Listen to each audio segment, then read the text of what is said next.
10장 8번째 재앙 메뚜기 떼. 하나님께서 모세에게 말씀하셨다. 바로에게 가거라. 내가 바로와 그의 신하들의 마음을 완강하게 했다. 이는 내가 바로에게 이 표적들을 보게 하려는 것이고 내가 이집트 사람들을 어떻게 괴롭게 했는지 내가 내 자녀와 후손에게 전하게 하려는 것이다. 내가 이집트 사람들에게 행한 표적 이야기를 내가 내 자녀와 후손에게 들려주어 내가 하나님인 것을 너희 모두가 알게 하려는 것이다. 모세와 아론이 바로에게 가서 말했다. 하나님, 히브리 사람의 하나님께서 이렇게 말씀하십니다. 네가 언제까지 굴복하지 않겠느냐? 내 백성을 내보내어 나를 예배하게 하여라. 두고 보아라. 네가 내 백성을 내보내지 않으면 내가 내일 내 땅으로 메뚜기 떼를 들여보내겠다. 메뚜기 떼가 온 땅을 뒤덮어 아무도 땅을 보지 못하게 될 것이다. 메뚜기 떼들이 우박의 피해를 입지 않고 남은 것을 모조리 먹어치우고 들에서 자라는 어린 나무까지 먹어치울 것이다. 나무란 나무는 모조리 끝장낼 것이다. 또한 메뚜기들이 내 궁으로 들이닥쳐서 내 신하들의 집과 이집트에 있는 모든 집에 가득 찰 것이다. 내 조상이 이 땅을 처음 밟은 이래로 오늘까지 그와 같은 것을 본 사람이 아무도 없을 것이다. 모세가 발길을 돌려 바로 앞에서 물러나왔다. 바로의 신하들이 바로에게 말했다. 왕께서는 저 사람이 언제까지 우리를 괴롭히도록 내버려 두시겠습니까? 저 사람들을 내보내어 자기의 하나님을 예배하게 하십시오. 이집트가 다 죽어가는 것이 보이지 않습니까? 모세와 아론이 다시 바로에게 불려갔다. 바로가 그들에게 말했다. 그렇다면 어서 가거라. 가서 너희 하나님을 예배하여라. 너희와 함께 갈 사람들이 도대체 누구냐? 모세가 말했다. 우리가 하나님께 예배를 드려야 하므로 젊은이와 노인들, 아들과 딸들, 양떼와 소떼를 데리고 가겠습니다. 바로가 말했다. 하나님의 복을 빌어주며 너희를 보낼지언정 너희 자녀들을 너희와 함께 보내지는 않을 것이다. 너희가 못된 짓을 꾀하고 있는 것이 빤히 들여다 보인다. 어림없는 수작 마라. 너희 장정들만 가거라. 어서 가서 하나님을 예배하여라. 그것이 너희가 그토록 바라던 것이 아니냐. 그들은 바로 앞에서 쫓겨났다. 하나님께서 모세에게 말씀하셨다. 내 손을 이집트 땅 위로 뻗어 메뚜기 떼가 이집트 땅을 덮게 하여라. 메뚜기들이 우박의 피해를 입지 않고 땅에 남은 채소를 남김없이 먹어치울 것이다. 모세가 지팡이를 이집트 땅 위로 뻗자 하나님께서 동풍이 불게 하셨다. 동풍이 그날 내내 낮과 밤으로 불었다. 아침에 보니 동풍이 메뚜기 떼를 몰고 왔다. 메뚜기 떼가 이집트 땅을 덮고 이집트 온 땅에 내려앉았다. 메뚜기 떼가 땅을 가득 메웠다. 그렇게 많은 메뚜기 떼의 습격은 전에도 없었고 앞으로도 없을 것이다. 메뚜기 떼가 온 땅을 뒤덮어서 땅이 새까맣게 되었다. 메뚜기들은 모든 채소와 열매뿐 아니라 우박의 피해를 입지 않은 모든 것을 닥치는 대로 먹어치웠다. 이집트 온 땅에 벌거벗은 나무와 텅 빈 들 외에는 아무것도 남지 않았다. 푸른 것이라고는 흔적조차 없었다. 바로가 즉시 모세와 아론을 불러들여 말했다. 내가 너희 하나님과 너희에게 죄를 지었다. 한 번 더 나의 죄를 용감하다오. 너희 하나님께 기도하여 이 재앙에서 나를 건져달라고 해다오. 이곳에서 죽음이 떠나가게 해다오. 모세가 바로 앞에서 물러나와 하나님께 기도하자 하나님께서 바람의 방향을 바꾸셨다. 강한 서풍이 메뚜기 떼를 몰고 가서 홍해에 쳐넣어 버렸다. 이집트 온 땅에 메뚜기가 한 마리도 남지 않았다. 그러나 하나님께서 바로의 마음을 전처럼 완강하게 하셨다. 바로는 여전히 이스라엘 자손을 내보내려 하지 않았다. 9번째 재앙, 어둠. 하나님께서 모세에게 말씀하셨다. 내 손을 하늘로 뻗어 이집트 땅에 어둠이 내리게 하여라. 손으로 더듬어야 다닐 수 있을 만큼 짙은 어둠이 내릴 것이다. 모세가 하늘로 손을 뻗자 짙은 어둠이 사흘 동안 이집트 땅에 내렸다. 사람들은 서로 볼 수 없었고 사흘 동안 꼼짝도 할 수 없었다. 그러나 이스라엘 자손만은 예외여서 그들이 사는 곳에는 빛이 있었다. 바로가 모세를 불러들여 말했다. 가서 하나님을 예배하여라. 너희 양떼와 소떼는 남겨두고 너희 자녀들은 데리고 가거라. 모세가 말했다. 왕께서는 우리가 하나님께 드릴 짐승과 제물들을 가져가게 해주셔야 합니다. 그래야 우리가 우리 하나님을 예배하면서 그것들을 제물로 드릴 수 있습니다. 우리의 가축들도 우리와 함께 가야 하며 한 마리도 남겨두어서는 안 됩니다. 그것들은 우리가 하나님께 드릴 예배에 필요한 제물입니다. 그리고 그곳에 이를 때까지는 어떤 것을 제물로 드려야 할지 우리가 알지 못합니다. 그러나 하나님께서 바로의 마음을 계속해서 완강하게 하셨다. 바로는 그들을 내보내려 하지 않았다. 바로가 모세에게 말했다. 내 앞에서 썩 꺼져라. 다시는 너를 보고 싶지 않다. 조심해라. 내 앞에 다시 나타났다가는 죽을 것이다. 모세가 말했다. 마음대로 하십시오. 나도 다시는 왕 앞에 나타나지 않겠습니다. 13장 열매 맺지 못하는 나무 이야기. 그때 몇몇 사람들이 와서 빌라도가 예배드리던 갈릴리 사람들을 죽여서 그 피를 제단 제물의 피에 섞은 일을 예수께 전했다. 예수께서 대답하셨다. 너희는 이 살해당한 갈릴리 사람들이 다른 모든 갈릴리 사람보다 더 나쁜 죄인들이라고 생각하느냐? 전혀 그렇지 않다. 하나님께 돌아오지 않으면 너희도 죽을 것이다. 또한 며칠 전 실로암 탑이 무너져 덮치는 바람에 거기에 깔려 죽은 18명의 예루살렘 사람들이 다른 모든 예루살렘 사람들보다 더 나쁜 줄 아느냐? 전혀 그렇지 않다. 하나님께 돌아오지 않으면 너희도 죽을 것이다. 예수께서 이런 이야기를 들려주셨다. 어떤 사람이 앞마당에 사과나무를 심었다. 그가 그 나무에 사과가 있을까 해서 다가가 보니 하나도 없었다. 그가 정원사에게 말했다. 어찌된 일이냐? 이제까지 내가 3년이나 이 나무에 와서 사과를 찾았지만 하나도 얻지 못했다. 찍어버려라. 무엇 때문에 좋은 땅을 더 버리겠느냐? 정원사가 말했다. 1년만 더 관심을 기울여 보겠습니다. 제가 그 둘레를 파고 거름을 주겠습니다. 내년에는 열매를 맺을지 모릅니다. 그렇지 않거든 그때 찍어버리십시오. 안식일에 병을 고치시다. 예수께서 안식일에 한 회당에서 가르치고 계셨다. 거기에 관절염으로 몸이 뒤틀리고 등이 굽어서 고개조차 들 수 없는 한 여자가 있었다. 여자는 18년째 그 병을 앓고 있었다. 예수께서 그 여자를 보시고 가까이 부르셨다. 여자여, 내가 자유케 되었다. 예수께서 여자에게 손을 얹자 여자는 당장 꼿꼿하게 서서 하나님께 영광을 돌렸다.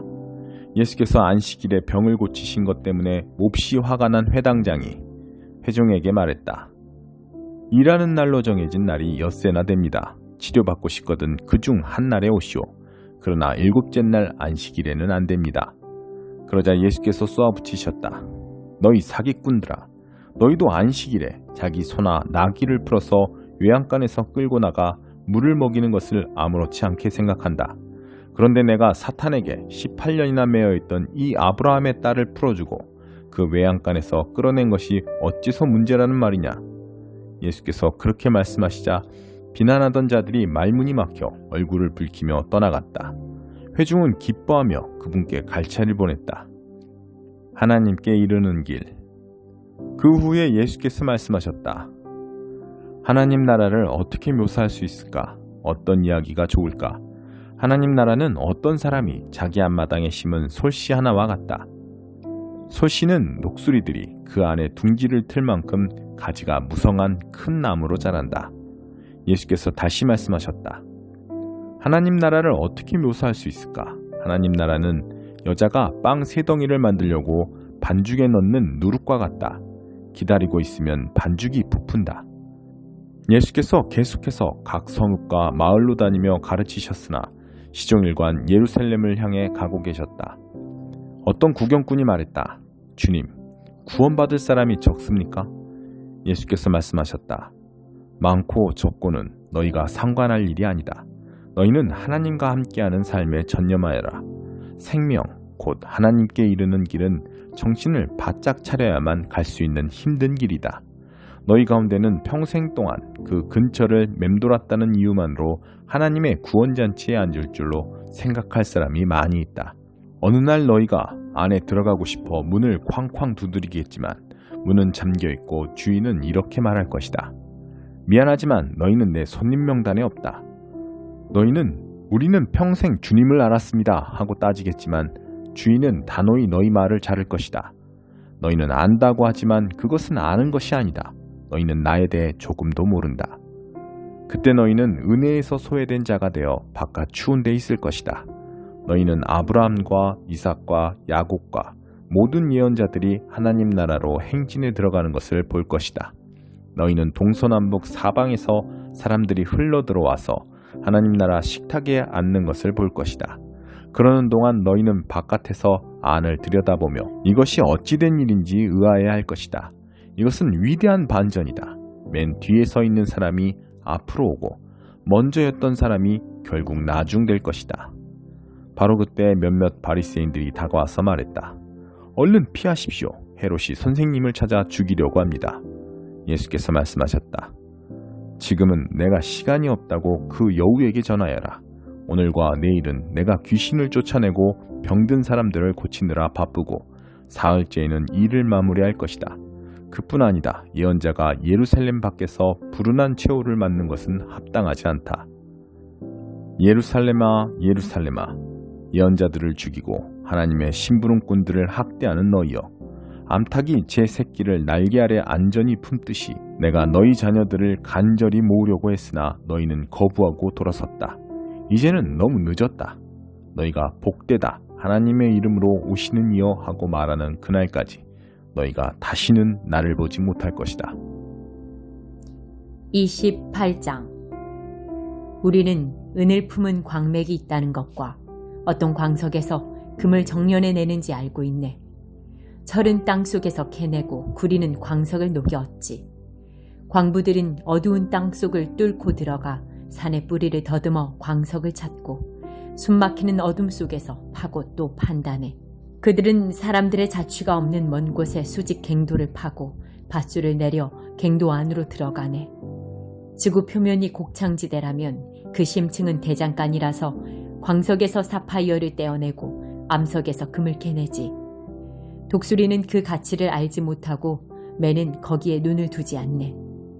들짐승들은 그것을 의식하지 못하고 사자는 그것이 거기 있는지도 모른다네. 그러나 광부들은 바위를 깨부수고 산을 뿌리채 파헤치네. 암석의 갱도를 뚫어 온갖 아름다운 보석을 찾아낸다네. 그들은 강의 근원을 발견하고 땅에 숨겨진 여러 보물을 캐낸다네. 하지만 지혜는 도대체 어디서 찾을까? 통찰력은 어디에 숨어 있을까? 사람들은 도무지 감도 못 잡고 어디를 찾아봐야 할지 전혀 모른다네. 지구의 심층은 여기에는 없다 말하고 깊은 바다에서는 그런 것은 들어본 적도 없다는 소리가 메아리쳐 오네. 지혜는 순금으로도 살 수 없고 아무리 많은 은을 갖다 바쳐도 구할 수 없어. 유명한 오빌의 금으로도 살 수 없고 다이아몬드와 사파이어로도 안 되네. 금이나 에메랄드는 비할 바가 못 되고 화려한 보석들도 어림없지. 진주 목걸이나 루비 팔찌 따위야 더 말할 것도 없네. 하나같이 지혜를 사는 데 필요한 계약금에도 못 미치지. 황금이나 아프리카 다이아몬드를 아무리 높이 쌓아도 지혜의 상대가 될 수 없다네. 그럼 지혜는 어디에서 오며 통찰력이 있는 곳은 어딜까? 아무리 둘러보아도 아무리 깊이 파들어가도 아무리 높이 날아도 찾을 수 없네. 묘지를 샅샅이 뒤지고 죽은 이들에게 물어보게. 우리도 그것의 소문만 들어봤소 하고 말할 걸세. 지혜에 이르는 길은 하나님만 아시고 지혜를 찾을 수 있는 곳 역시 그분만이 아신다네. 그분은 지상의 모든 것이 어디에 있는지 아시고 하늘 아래 모든 것을 보신다네. 바람에게 명하여 불게 하시고 물의 양을 재어 나누시고 비가 어떻게 내릴지 정하시고 천둥 번개가 터지게 하신 후에 하나님은 지혜를 보셨네. 지혜를 시험하시고 만반의 준비를 갖추게 하셔서 언제든 쓰일 수 있도록 만드셨네. 그러고 나서 사람들에게 말씀하셨지. 여기 지혜가 있다. 주님을 경외하는 것이 지혜이며 악을 멀리하는 것이 통찰력이다. 14장 기도의 언어. 여러분의 생명이 사랑에 달려있다는 듯이 온 힘을 다해 사랑의 삶을 추구하십시오. 하나님께서 여러분에게 주시는 선물을 열심히 구하십시오. 무엇보다도 하나님의 진리를 힘써 선포하십시오. 여러분이 자기만 아는 방언으로 하나님을 찬양하면 하나님은 알아들으시지만 다른 사람들은 알아듣지 못합니다. 여러분이 하나님과만 사귐을 갖고 있기 때문입니다. 그러나 여러분이 일상의 언어로 하나님의 진리를 선포하면 여러분은 다른 사람들도 그 진리에 참여하도록 한 것입니다. 그러면 그들도 자라고 튼튼해져서 여러분과 함께 그분의 임재를 경험하게 될 것입니다. 자기만 아는 기도의 언어로 기도하는 사람은 거기서 많은 것을 얻겠지만 하나님의 진리를 누구나 알아들을 수 있는 말로 선포하는 사람은 온 교회를 성숙시키고 튼튼하게 합니다. 나는 여러분 모두가 기도로 하나님과의 사귐을 발전시키기를 바랍니다. 하지만 거기서 멈추지는 마십시오. 다른 사람들을 찾아가서 하나님의 분명한 진리를 선포하십시오. 여러분이 말하는 것을 모든 사람의 유익을 위해 통역해주는 사람이 없다면 비밀한 기도의 언어로 하나님의 임재를 경험하고 구하기보다는 모든 사람이 알아들을 수 있는 언어로 하나님을 아는 지식과 그분의 사랑에 접근할 수 있게 하는 것이 더 중요합니다. 친구 여러분, 생각해 보십시오. 내가 여러분에게 가서 하나님만 알아들으실 수 있는 말로 그분께 비밀히 기도한다면 여러분에게 무슨 유익이 있겠습니까? 내게 어떤 통찰이나 진리나 선포나 가르침이 있더라도 누구나 알아들을 수 있는 말로 전하지 않으면 여러분에게 무슨 도움이 되겠습니까? 가령 플루트나 하프 같은 악기들이 각각 독특한 음색으로 조화를 이루며 연주되지 않는다면 우리가 어떻게 선율을 알아듣고 음악을 즐기겠습니까? 나팔 소리가 다른 악기 소리와 구분되지 않는다면 어떻게 전투 계시를 알릴 수 있겠습니까? 여러분이 아무도 알아듣지 못하게 말한다면 여러분의 입을 여는 것이 무슨 소용이 있겠습니까? 이 세상에는 수많은 언어가 있고 그 언어들은 저마다 누군가에게 뜻을 가지고 있습니다. 그러나 내가 그 언어를 알아듣지 못한다면 그 언어는 내게 유익한 것이 아닙니다. 여러분의 경우도 다르지 않습니다. 여러분은 하나님이 하시는 일에는 열심히 참여하려고 하면서 어찌하여 교회 안의 모든 이들에게 도움이 되는 일에는 주의를 기울이지 않는 것입니까? 자기만 아는 기도의 언어로 기도할 때는 그 경험을 혼자서만 간직하지 마십시오. 다른 사람들을 그러한 사귐으로 이끄는 안목과 능력을 구하십시오. 내가 방언으로 기도하면 내 영은 기도하겠지만 내 이성은 할 일 없이 놀 것이고 지성도 그만큼 약화될 것입니다. 그러면 무엇이 해결책이겠습니까? 답은 너무나 간단합니다. 둘 다 하십시오. 나라면 영적으로 자유롭고 풍성하게 기도하면서 동시에 신중하고 주의 깊게 기도하겠습니다. 영으로도 찬양하고 지성으로도 찬양하겠습니다. 여러분이 아무도 알아듣지 못하는 기도의 언어로 축복한다면 교회에 갓 들어와 무슨 일인지 알지 못하는 사람은 언제 아멘해야 할지 모를 것입니다. 여러분의 축복 기도는 더할 나위 없이 훌륭하겠지만 여러분은 그 사람을 아주 무시한 것이나 다름없습니다. 나는 우리에게 방언 기도라는 선물을 주셔서 그분을 찬양하게 하신 하나님께 감사를 드립니다. 그로 인해 우리는 그분과 놀라운 사귐을 갖게 되었습니다. 나는 여러분 가운데 누구보다도 방언 기도를 많이 합니다. 그러나 나는 사람들이 예배하러 모인 교회 안에 있을 때는 다른 사람들에게 횡설수설로 들릴 1만 마디 말을 하는 것보다 누구나 알아듣고 배울 수 있는 5마디 말을 하고 싶습니다. 아주 솔직히 말씀드리면 나는 여러분이 어린아이처럼 생각하는 것에 화가 납니다. 얼마나 더 있어야 여러분이 자라서 어른스럽게 생각하겠습니까? 어린아이처럼 악에 대해서는 잘 몰라도 괜찮습니다. 그런 경우에는 그저 안 돼 하고 말할 줄 알면 됩니다. 그러나 무언가에 대해 예 하고 말하려면 그 이상의 것이 필요합니다. 성숙하고 잘 훈련된 지성만이 여러분이 속임수에 빠지지 않도록 지켜줄 수 있습니다. 하나님께서 성경에 이렇게 말씀하셨습니다. 내가 낯선 방언과 낯선 사람의 입술로 이 백성에게 전해도 그들은 귀 기울여 듣지도 않고 믿지도 않을 것이다. 그러니 아무도 알아듣지 못하는 방언으로 말하는 것이 무슨 소용이 있겠습니까? 그것은 믿는 사람들에게 도움이 되지 않고 믿지 않는 사람들에게는 구경거리를 제공하여 그저 멍하니 바라보게 할 뿐입니다. 그러나 알아듣기 쉬운 말로 진리를 말하면 믿는 이들의 마음에 곧바로 다가갈 뿐 아니라 믿지 않는 이들에게도 거슬리지 않습니다. 여러분이 교회에 모여 있고 믿지 않는 사람들도 들어와 있는데 때마침 여러분이 알아들을 수 없는 방언으로 기도하고 있다면 그들이 듣다가 여러분이 미쳤다고 생각하고 서둘러 거기서 빠져나가지 않겠습니까? 그러나 믿지 않는 사람들 몇 명이 우연히 교회에 들어왔는데 여러분이 하나님의 진리를 알아듣기 쉽게 명확히 말하고 있다면 그들이 여러분의 말을 듣다가 진리를 접하고 자기 마음을 살피게 될 것입니다. 어느새 그들은 하나님 앞에 엎드려 하나님께서 여러분 가운데 계심을 인정하게 될 것입니다. 나는 여러분이 이렇게 하면 좋겠습니다. 예배하러 모일 때는 각자가 전체를 유익하게 할 만한 것을 준비하십시오. 찬송을 부르거나 가르치거나 이야기를 해주거나 기도를 인도하거나 영적으로 깨달은 것을 나누십시오.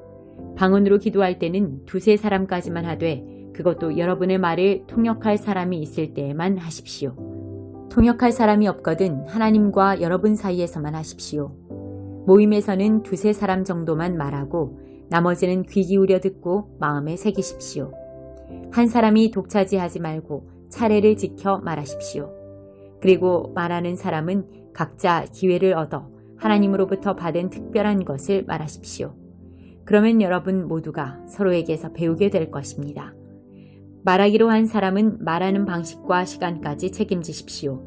우리가 바르게 예배하면 하나님은 우리를 무질서에 빠뜨리지 않으십니다. 하나님은 우리를 조화로 이끄십니다. 이것은 모든 교회에 예외 없이 해당되는 사항입니다. 아내들은 귀 기울여 들어야 할 시간에 이야기하거나 집에서 남편에게 물어봐도 될 질문을 던지면서 예배를 혼란스럽게 해서는 안 됩니다. 예배 시간에 지켜야 할 예절과 관습은 하나님의 율법이 적혀있는 성경책이 지도해 줄 것입니다. 아내들은 예배 시간을 이용해 자기가 하고 싶은 말을 하려고 해서는 안 됩니다. 여러분, 여자든 남자든 자신이 옳고 그름을 판단하는 거룩한 예언자라도 된다고 생각하는 것입니까? 모든 것이 여러분을 중심으로 움직인다고 생각하십니까? 여러분 가운데 어떤 사람이 하나님께로부터 할 말을 받았거나 할 일을 받았다고 생각한다면 내가 쓴 이 글을 유의해서 보십시오. 이것이 주님이 바라시는 방식입니다. 여러분이 이 규칙들을 따르지 않겠다면 미안한 말이지만 하나님께서도 여러분을 쓰시지 않을 것입니다. 요약해서 3가지를 말씀드립니다. 하나님의 진리를 전할 때는 진심으로 하십시오. 여러분이 알아듣지 못하는 방언으로 사람들이 기도한다고 해서 그들에게 가타부타 말하지 마십시오. 무슨 일을 하든지 예의 바르고 사려 깊게 하십시오.